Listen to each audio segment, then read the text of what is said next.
be hopefully a discussion about a bit of manned-unmanned teaming or advanced teaming.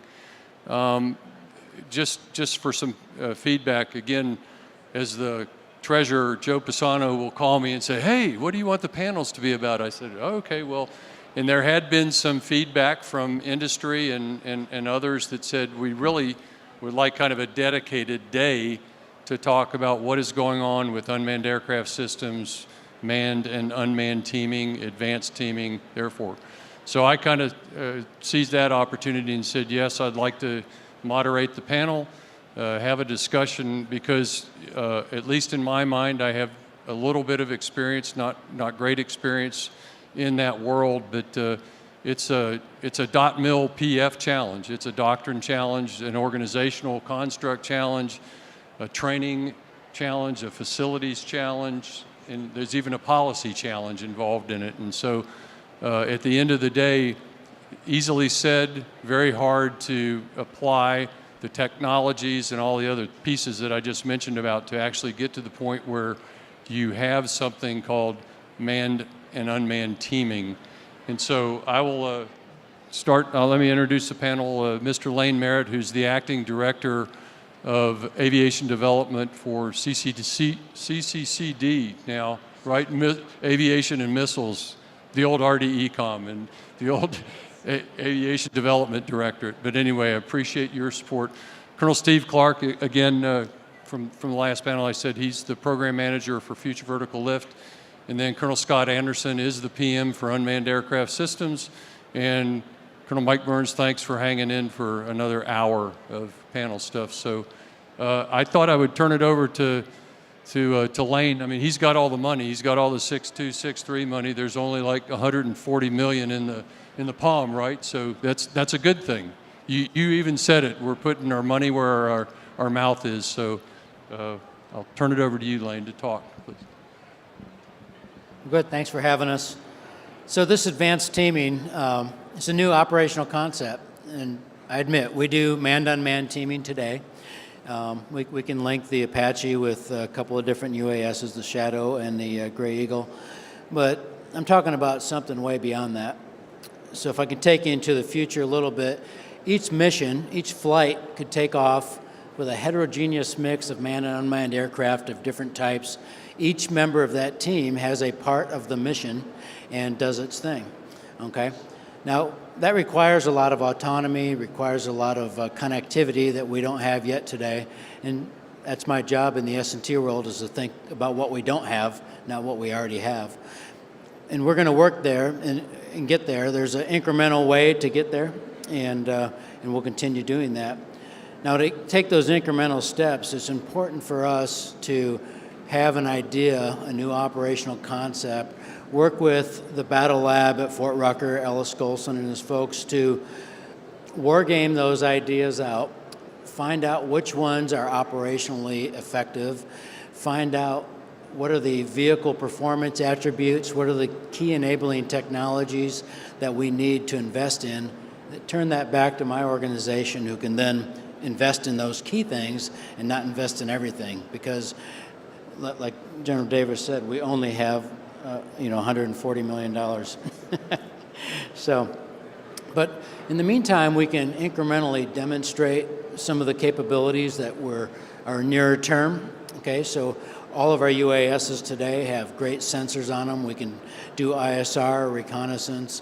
We can laser designate targets. In some cases, we can launch weapons. So we can team those together today because the vehicles are there, they have the right performance attributes, and we can connect those together. But when we talk about other missions, okay, quick list, so recon, surveillance, attack, decoys, comms relays, resupply and CASEVAC, various electronic warfare capabilities, those are a little further in the future. But that doesn't mean we have to wait until the end to get there to do anything. We can incrementally demonstrate, and if the Army decides, incrementally field these capabilities. So we work in the S&T world, and we have 2 open broad area announcements right now, okay? One for subsystems, which would be the sensors, sensor integration, air vehicles, things like that, closes April 29th. So you got some time to look at that. We also have one for mission systems integration. That closes on May 14th. So if you go to FedBizOps and search on advanced teaming demonstration, that should come up. I won't promise that FedBizOps is easy to search. Usually I can't find my own announcements there. But the guys promised me if you put those 3 words in there that these will come up. So that's where we're thinking about in the future. In the S&T world, we're going to start piecing things together, identify the critical technologies that need to be matured, and we're going to demonstrate those. In the meantime, we're working on the operational concepts and the early requirements demonstration. With the CFT bringing everybody together, we can spin that really fast, and by the time we really demonstrate something that's actually achievable and do it, we can Army can make a decision to spin that off into the acquisition program with Colonel Anderson and then the payload providers. So I'll stop there and we'll wait for questions later.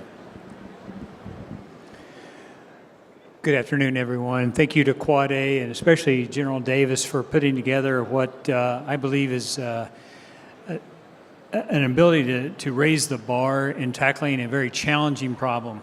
All too often, I'm invited up to talk about airframe specifics, pretty much a physics-based straight area in which we spend a lot of time in future vertical lift. And we know it well. We can define the weapon system specifications almost today. However, where we don't spend enough time is really in the area where I believe is the center of gravity for Army aviation to be able to fight and win in multi-domain operations. And that is through man-to-man teaming, or as we're calling it, advanced teaming. That's a very challenging problem, one which thankfully we very much recognize that we must move well beyond what we did with the Apache Shadow integration. We must really focus on how we enable the combat aviator to be a mission manager, to draw true effects on the battlefield without task saturation. For us in FVL, it's in developing an architecture that supports autonomy, that enables artificial intelligence, that man-machine interface and collaboration that is so needed for us to be able to realize the full effects of air-launched effects and other capabilities that we'll bring to bear. We must continue to focus, I believe, not only on the back end, the very technical aspects of the integration, but as well on the front end of the pilot workload. Thankfully, I'm already seeing quite a few industry visits in which we're seeing cognitive decision aiding, the ability to also develop intuitive tools that allow the aviator to maximize his efficiency and effectiveness in the cockpit. We must continue to strengthen that. I think we need to recognize or some standard which we approach that man-machine interface. I don't want to be too simple and comparing it to my teenagers when they're using their Xbox controllers. No matter what game they load, they seem to understand that there is a standard for what features they can access via what button pushes or gestures. I think we need to move in that direction. I also believe that now more than ever is the opportunity for industry to shape the government's view of advanced teaming, to truly influence our requirements, determination, and also specifications. Finally, I will offer, and Colonel Anderson certainly did not pay me to say this, but we can't just put the money in future vertical lift. If we want true advanced teaming, we must be investing just as much in unmanned aerial systems as we are in future vertical lift if we're ever to really get this correct and to maximize its utility. So I look forward to the discussions today. Thank you again for the opportunity on the panel, and I'll transfer it to Scott. Okay. Good afternoon. I'm Scott Anderson. As General Davis said, I'm the PM for Unmanned Aircraft Systems, and it's a pleasure to be here with you. Just a couple of thoughts on manned-unmanned teaming. So frankly, when I left as the PM for Shadow in 14, in 2019, I thought we would be further along than we are today. It is as Steve said, it's a difficult problem set. It's physics, it's doctrine, it's training, it's breaking down paradigms somewhat, and I think it turned out to be harder than we originally anticipated. But as my colleagues have said, it's as you look forward and you hear the chief talk about 10x capability in 2028, we have to consider this problem as being part of the solution set, or the solution set being able to address the problem in the future. To kind of level set everyone, to make sure, we have 5 LOI levels, 1 being indirect receipt of data and video, 2, direct receipt of data and video, 3, you control and manage the payload, 4, you manage the payload and air vehicle, and 5, which is you launch and recover the air vehicle. That's LOI 5 is not a requirement from UMT in the Army today.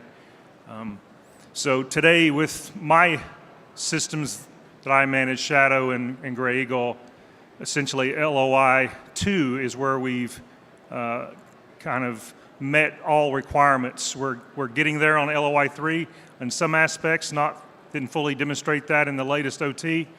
We have efforts underway this year to get us to LOI 3. OSRVT, we're already there. But again, as I said, it's proved to be a little bit more difficult problem set than we anticipated. I think that my colleagues that work with the CFT will start the discussion about advanced teaming, and you may have heard projects like ALE, and I think that's where those concepts really come into place, and we can further discuss that with your questions. Okay, so I haven't been fired in the last hour, so I'm still Colonel Mike Burns, Director of Platform Development for Future Concepts and Requirements.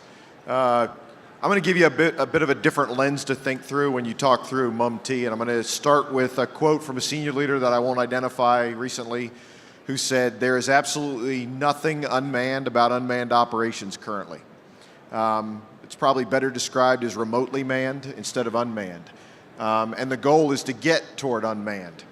So right now, what is taking an incredible amount of manpower to program, fly, mission payload operate, recover, maintain, we're trying to get to an unmanned state. So as we look at that, and we start looking at terms like AI and machine learning and what those systems can do, our initial knee-jerk reaction is to gravitate toward upgrading the universal control station and making the control mechanism better and more functional. And I would tell you where we really need to get is getting the AI and those functions on the platform, because we don't want an operator to have to do that. We want the platform to do it somewhat intuitively and to be more advanced so that we can take advantage of it. We want to get from a one-to-one to a one-to-many and a one-to-many kinds, so that a single, I'll call it customer, not operator, is interfacing not just with a Shadow and not just with 2 Shadows, but with a Shadow and a Gray Eagle and an ALE all at the same time. Now that is a tremendous amount of information to come back and workload, but that's where you start to get to an advanced teaming level where you start to see the potential of what's going on. And I need information and cognitive decision assistance to those users and customers, not just a whole increased data stream. That poses potential problems for networks and a bunch of other things we won't get into. I'll give you another lens to look through. Advanced teaming and manned-to-unmanned teaming is beyond an unmanned vehicle and an Apache or a FARA. I would contend to you that we are getting inside the cockpit of FARA and FLRAA when you talk about manned and unmanned teaming. The objectives and the visions that we have for what future aircraft can do and future systems can do, to cognitively offload and to take responsibility for some functions and some processes, means that in reality, you're going to have a manned-unmanned teaming situation in the cockpit of a manned aircraft. And that's kind of a new concept. If you think about FARA and you look at some of the concepts of ALE and advanced UAS and things that are evolving as we learn, and that's still very much an evolving process. You know, we started with a brand for ALE, and as we explore the space of what is possible, that has informed us to what ALE could be and how that might be changing how we think about how the advanced team fights and what makes up the advanced team. And when you look at that, somebody in the cockpit in the front of a FARA whose battle space in an Apache may have been 8 to 12 kilometers, may be 10 times that. And if it's 10 times that, what they're dealing with in their fight is very different. So what they need from their partners and their own aircraft and platform is very different to be successful in that kind of environment when you look at the density of a peer-to-peer competition or conflict. So I would challenge you to start thinking of beyond the traditional Apache to Shadow MUM-T and start thinking about what it means to the platforms themselves and to the manned platforms within that platform itself and the teaming you're going to see there. And I guess I'll leave it at that. Okay, you have the brain trust up here. What are your questions for the panel with regards to advanced teaming or manned-unmanned teaming?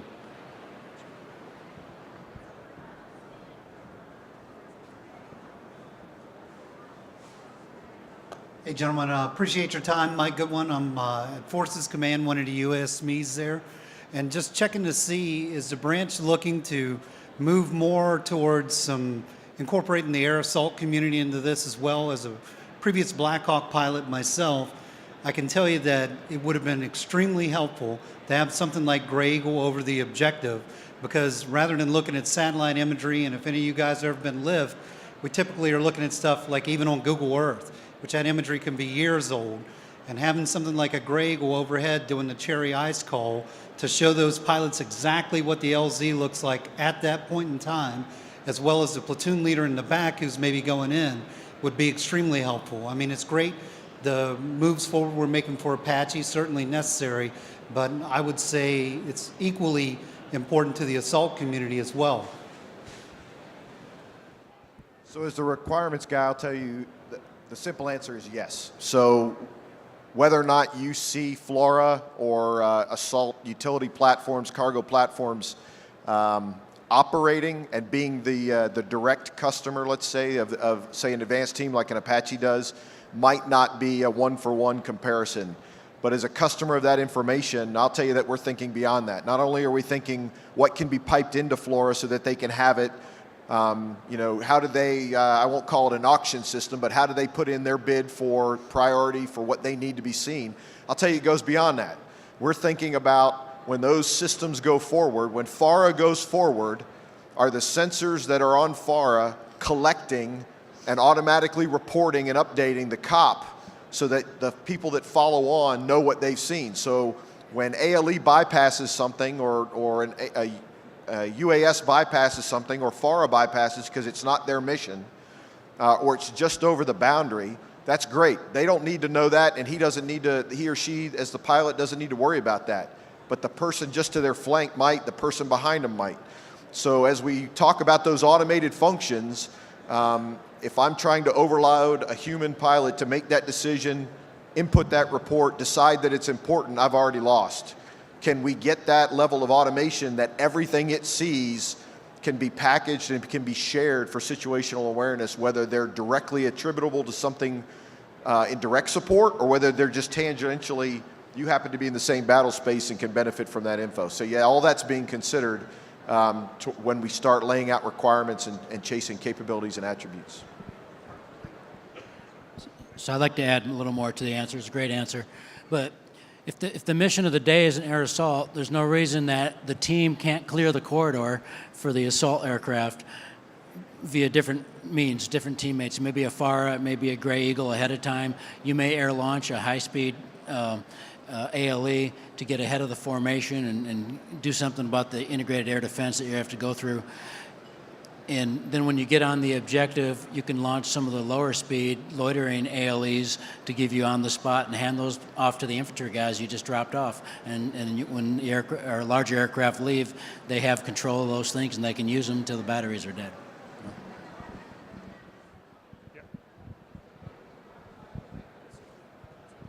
So I would, let's kind of pile on a couple of those comments, what Mike said. So beyond just a Black Hawk, the idea, the conversations that we're having with our requirements brothers is that you're empowering a soldier.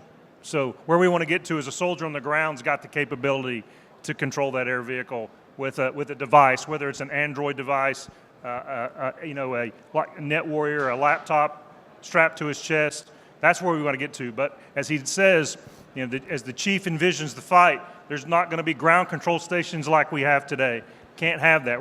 We have to take that capability and move it to something smaller, more expeditionary, more powerful, but you have to be able to you have to be able to move more autonomy to those air vehicles, and that's we don't have that today. Yeah, and so the idea is that in those discussions that we have today, think about the idea that maybe potentially an air vehicle that's armed, you're going to give that decision-making potential to a soldier on the ground. We're not there yet, but those discussions are happening, because if you want to close that kill chain, then that's how you do that. But so that's where you got to get to 10x capability, kind of get out of what Mike said, conventional Shadow, GCS, Apache today. That's not the problem set we're kind of talking about in the future.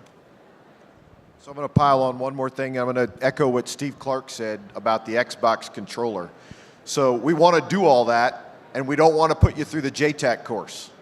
So we're looking for a scalable, controllable interface and a mechanism that allows us that the soldier can do this without having had to go to a 12-week course and become a certified JTAC, that you have one in a unit, and if they're in the right place at the right time, that anybody can use this. And I'm going to tell you, here's one of the biggest challenges we have. It's not the ones and the zeros we can get there, but we're going to have to figure out how to build trust and confidence, because unmanned systems are not accountable. And the bottom line is, in our line of business, as we get toward a more urban fight, where CDE is not going to go away because we're not in the middle of nowhere fighting tanks, and we're in and amongst, we're now looking to, identification will be one of our biggest problems. Not just locate, not just find, but identify, because now we're looking for a needle in a stack of needles from across the farm, not looking for a needle in a haystack in the haystack. And you have to do that with confidence, be able to identify it, then you have to have the trust and confidence to let the systems work at the speed that we need them to work. And that's going to be an adjustment for us in our culture, is to build that trust and confidence in the systems with the right thresholds of risk and responsibility.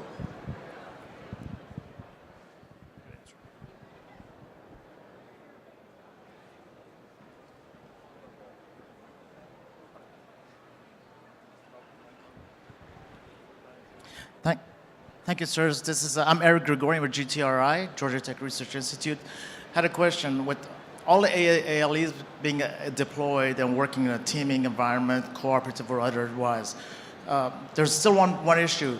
The sensors are getting more complicated, more advanced, higher data requirements. What's being done on the radio side or communication link? Because you will not be able to maintain or sustain that.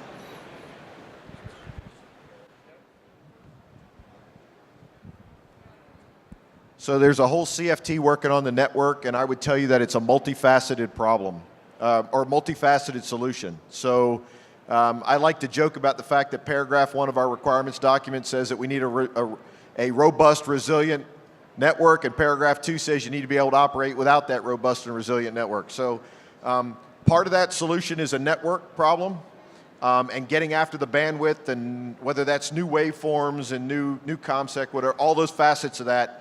I'll tell you the flip side of that, the reverse side of that coin, is that we have to change what we expect. So right now, the expectation is you're going to get full color, full motion video all the time, and that's probably not realistic.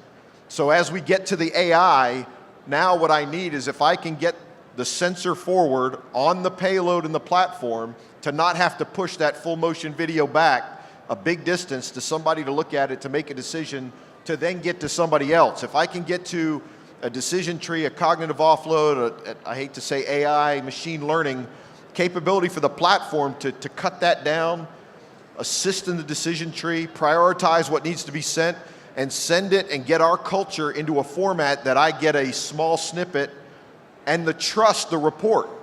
So can I get to the point where when it says I've got X at Y doing Z, I take it as fact and I act on it, instead of having to get it to me to look at it and verify it is X, it is at Y, it is at Z, and then do something about it. So it's a two-sided problem of what our expectations are and how we're handling that information, not just the transport layer for that information.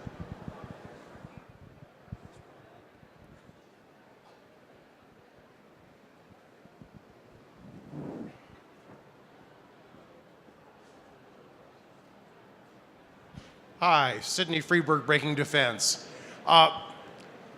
You've really touched on the heart of this, which is not just can we build it and they will come, but you know, will we trust it? Should we trust it? There's so much work on, you know, brittleness of AI or automated systems in general. I mean, the MAX 737 is about a brittle automated system, though not an actual AI. And AI itself is less transparent and more unpredictable than the kind of sort of rigid if-thens that we had on that aircraft.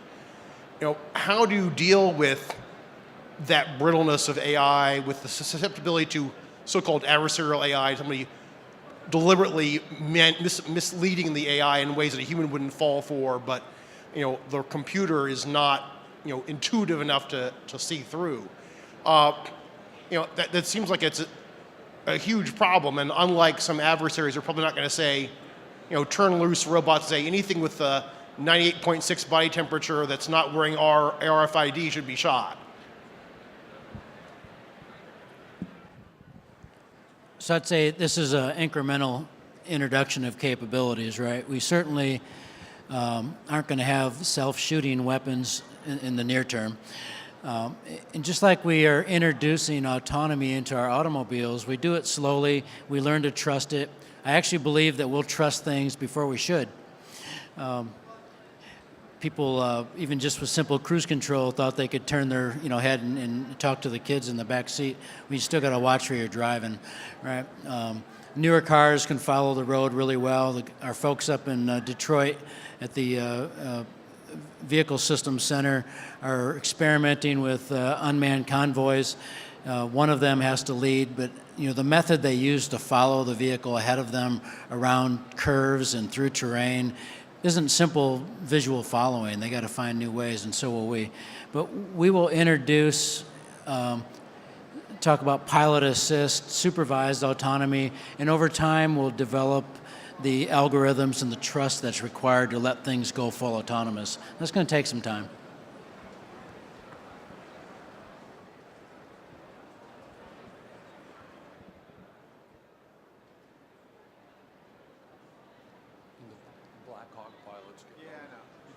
Black Hawk pilots getting all the Oh yeah.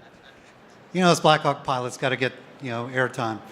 So, touching on the controller you were talking about.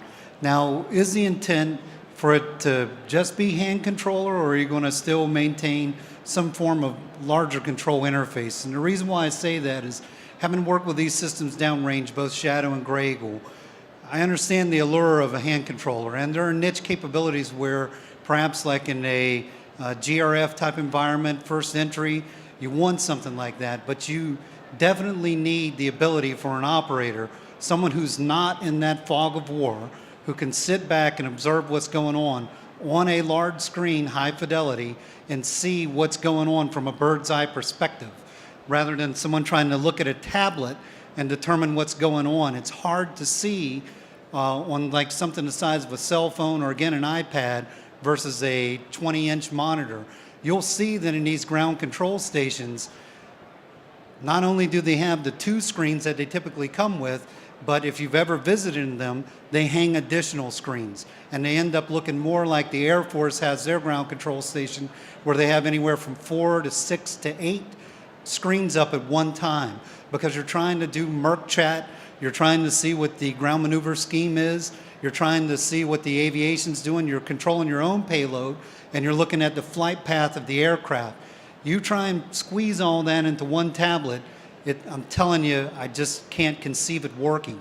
As long as you've got humans in the loop, and I understand we're driving towards autonomy, but you're talking about what, maybe 10 years away from now at best, before you can get to that level of autonomy. So just something to think about if we're going to maintain and continue to advance the current control capacity we have. So all that may be true. However, if you're just talking screen size, you don't need a ground control station for large screens. You can still shrink that capability and still have a larger screen and still not have to move a ground control station that sits on the back of a Humvee or an LMTV. You can get to that technology without having that tail that you have to move around the globe.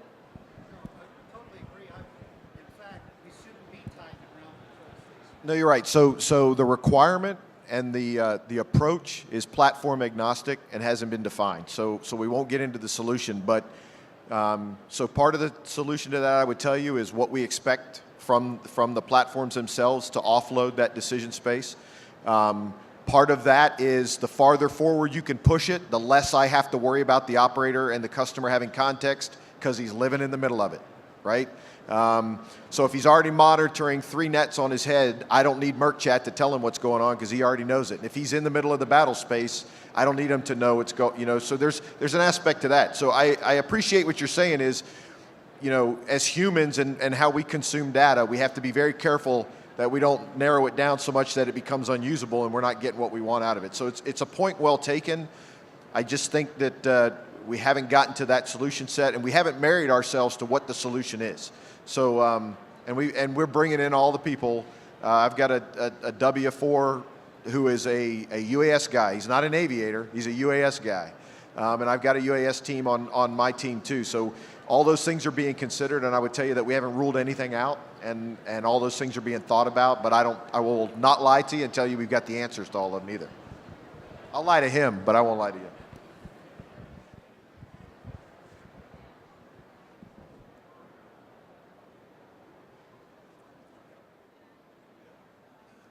We're close. Are there any other questions for the panel? So I'll ask, you touched on it, Lane, a little on autonomy, but I'd be interested, it rolls off the tongue, right? So I'd be interested in any other perspectives on the autonomy piece and the problem set that it's created.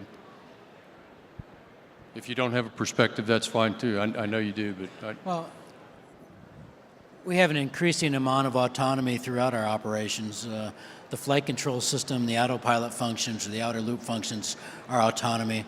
When we go into a degraded visual environment solution, there's going to be a lot of autonomy there. We're going to introduce it in several facets of our aviation operations.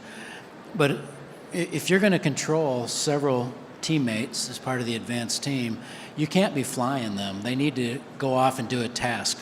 I think today we could set in a search pattern for UAS and send it, and it would go do the search pattern over the area that we identified as the area of interest. That's a low degree of autonomy, but it's better than flying that pattern manually. But in the future, as I described in the beginning, each teammate's going to have a mission, and it should be able to go off and do that mission and report by exception or when it finds what it needs to find and has something to say. Up until then, we don't need to watch the full motion video of that thing. It needs to go out and do what it was programmed to do.